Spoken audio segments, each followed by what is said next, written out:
Tayo. 1, 2, 3, come on! Hi guys, good morning. Ay, babahagi ko sa inyo ngayon guys yung almusal namin, almusal ko. Almusal ako guys kasi gutom na rin. Ito yung buhay, babahagi ko sa inyo yung buhay ng isang tricycle driver guys. Sa panahon ngayon, hirap talaga ng biyahe. Kaya kailangan makatipid. Nagbabaon ako guys. Ito yung ulam ko. Makita.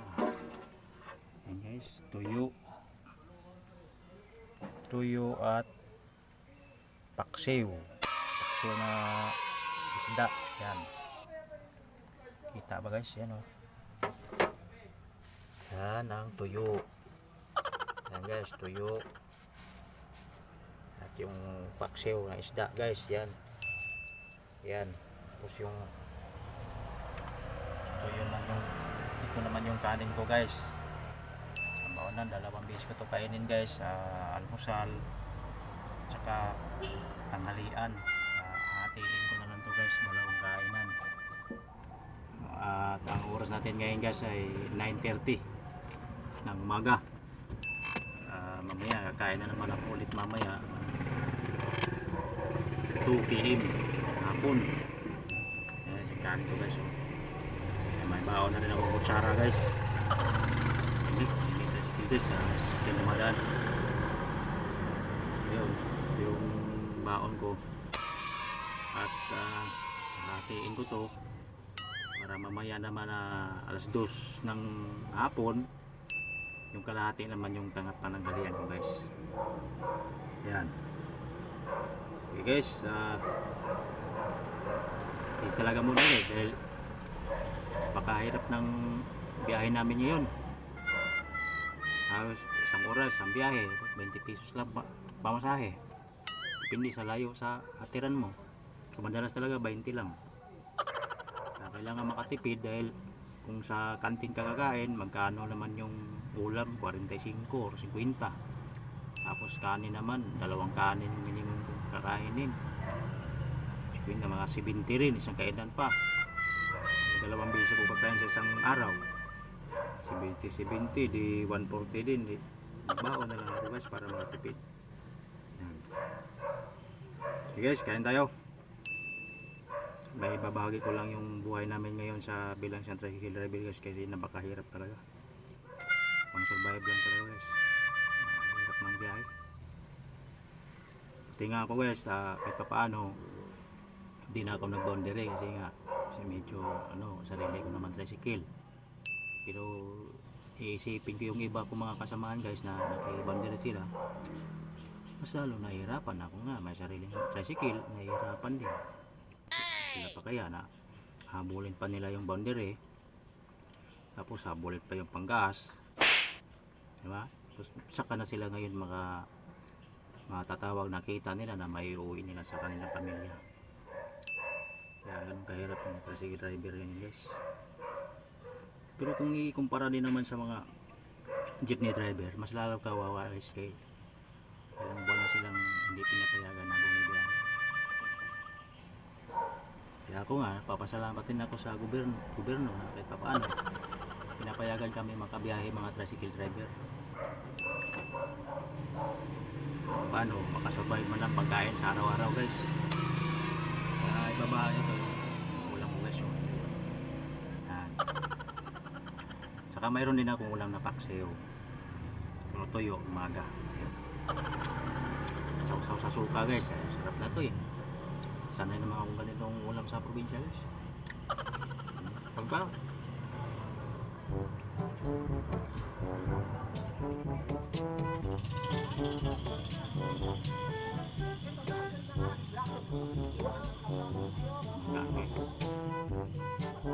oh, kain! Kain! Mga kasamaan ko guys.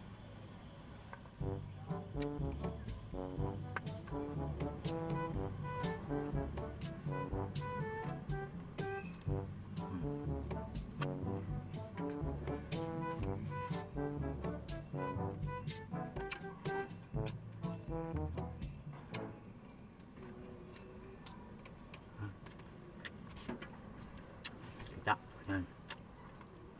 Yung ulam ko naman guys, dito lang sa baba kasi wala naman ako mesa guys, dito lang ako sa loob ng tricycle. Sa loob ng tricycle kumakain kasi sa labas parang baka mamaya madaanan tayo ng pulis.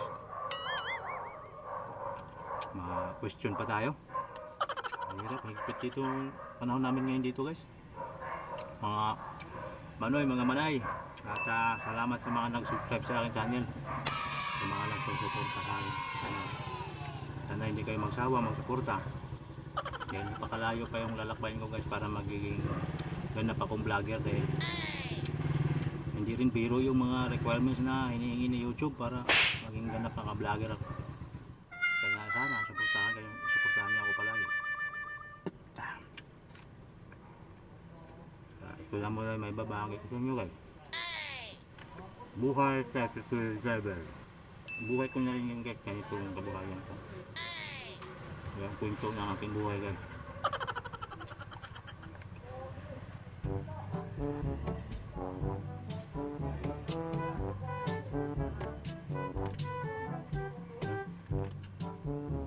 Parahan natin guys para baka may mapanis.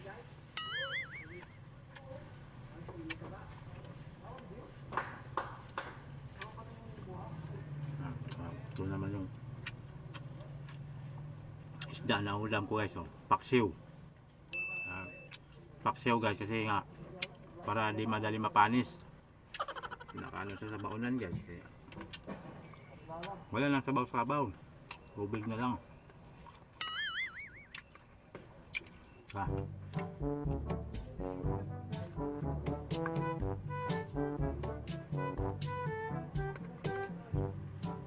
Tapos tuyo.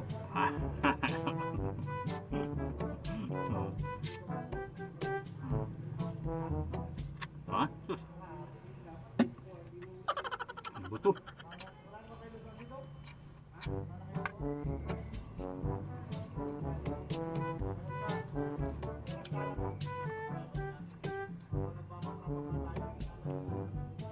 Kuya, kain kuya. Kain ka rin? No? Samahan ko guys sa tricycle driver. Nagbabaon din sila guys. Ganun talaga kahirap ang biyahe namin yun. Grabe. Dati, di kami nagbabaon dati kasi medyo okay pa naman yung biyahe. Ngayon, wala. Kailangan talaga magbaon. Hindi ka magbabaon, kita mo sa umaga, pangkain lang. Eh ikaw makasurvive ka, driver, paano naman yung pamilya mo na iwan sa bahay? Diba? Yung kikitain mo doon na mapupunta sa pagkain. Kaya baon na lang.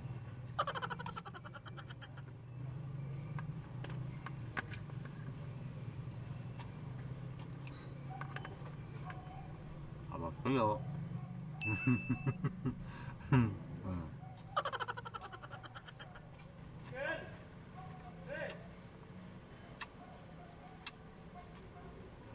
Tuyo.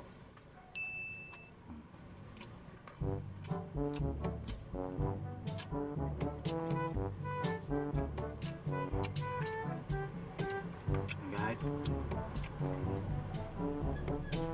Pero ako lang. Shoutout dyan sa mga taga-Bohol. Pamangkin ko, mapapanood nyo itong video na to. Ito na yung kalagayan ng tito nyo dito sa Manila. Hirap-hirap ng kalagayan ng tito nyo dito sa Manila. Buti dyan sa probinsya, kahit paano dyan may libre. Dito wala. So ano, baon-baon na lang talaga.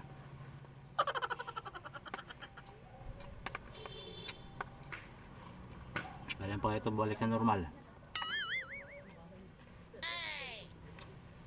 Ay, sabi niya, ano daw, natakot nga daw siya. Kain ma'am!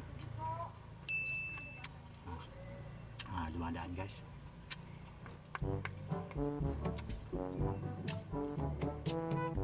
Masarap yung mukha niyo. Gustong bahay guys. Masarap talaga. Gusto ko.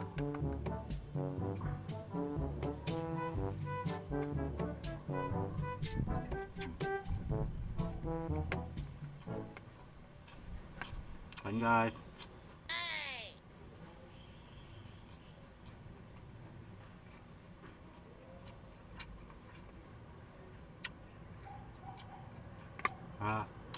Shout out ako sa Canada, pamangkin ko, si Shooty by Abad Gonzales. Shoot, pag napapanood mo itong video ko to, sana makasuporta na naman ang aking YouTube channel para maging ganap akong vlogger. Kasi gusto ko talaga maging ganap na vlogger. Well, kain tayo? Ano sili? Wala nang bunga. Naubos.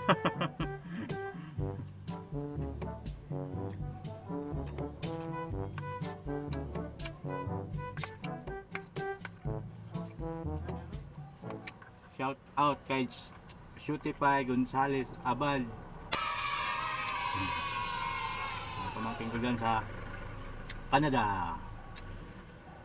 Lagi kang mag-iingat dyan dong. Malayo ka sa amin. Wala kami may ibang may tutulong sa'yo. Ako, walang may tutulong sa'yo. Kundi yung panalangin sa Panginoon. Lahat kami malayo ka palagi sa mga katalagman. Sana'y lagi malusog yung pangangatawan mo. Yan.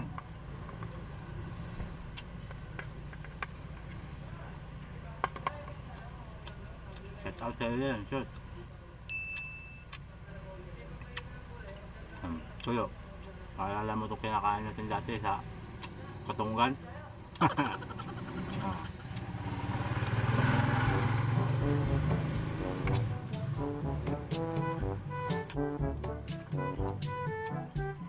Tuloy ang buhay sa SSL driver. Ulam, kanin. Survive lang sa araw-araw.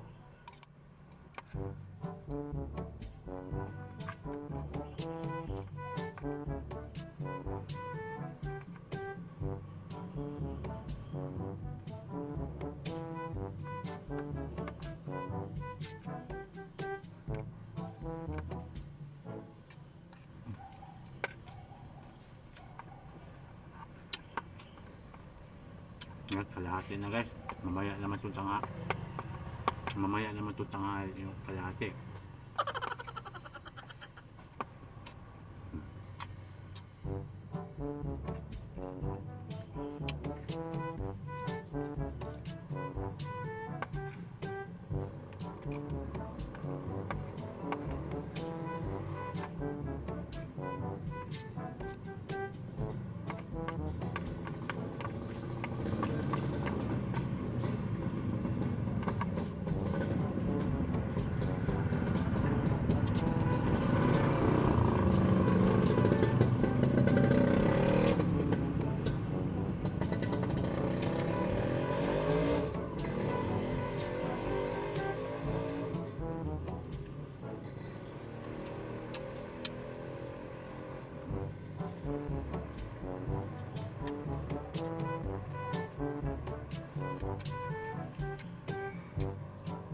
Yes.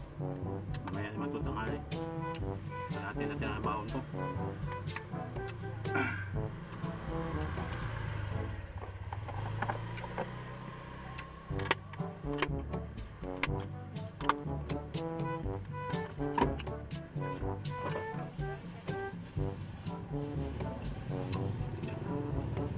Tuyok ko guys oh.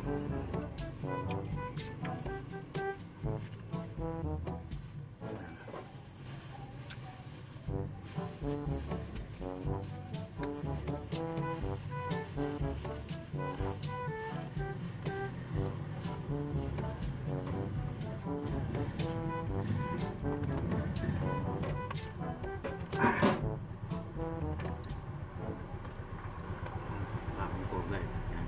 Yung kalahating kanin na natira, mamaya naman to tanghalian. Ito. Oh, ay, gracias a Diyos. Tubig. Tubig ko guys. Bumili akong tubig guys. Malamig naman siya. Halagang 15 pesos. Ito lang yung gastos ko sa umaga guys. Ito, tubig.